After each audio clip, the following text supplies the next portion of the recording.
Hello, my fourth graders. We're just talking about science in lesson 5. I'm going to go through the whole lesson even though it's actually 2 assignments on your sheet. This would be day 1 and day 2 of your last week of videos. So you can talk about how matter changes, and you can do this fun lab. All it takes is some baking soda and vinegar. So you should do that at home. It's a lot of fun. Okay, so it talks about how matter changes, and matter changes physically. You just got to remember with a physical change, the particles aren't changing. The actual particles that make up the paper, if you were to rip the paper, that's just a physical change. And it gives you good examples. And this cute little frog made of, paper, origami or whatever. It says, if you soaked this piece of paper in water, would that be a physical change? Why or why not? And they're saying yes. After the water evaporated, the paper would still be the same sort of matter.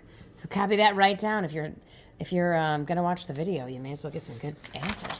And then for chemical change, it just talks about the chemical change, and you're going to read that and answer questions 1 through 5. And then you'll do the lesson when you're done with this section. Go ahead and do the lesson. And chemical change, you are changing the particles. Their properties are going to be different. You'll read about that. But yeah, you guys should do the that lab. You could easily do that lab. That would be fun. And then you could also do this at-home lab with the shiny pennies. It says, wear safety goggles. Well, I guess you could. Measure 100 milliliters. Ooh, we've talked about milliliters. Of vinegar, so you gotta have vinegar on hand, and 25 milliliters of water. Pour them into a bowl, add a pinch of salt, stir, find a penny, describe the penny, then drop it into the solution, wait a few minutes, and observe the changes. So that would be a fun thing. Why don't you try that at home lab and send me a picture via text. That'd be fun. No, you don't have to, obviously, but it could be something different. Okay, I love you and miss you. You know science. It's way better when we're together.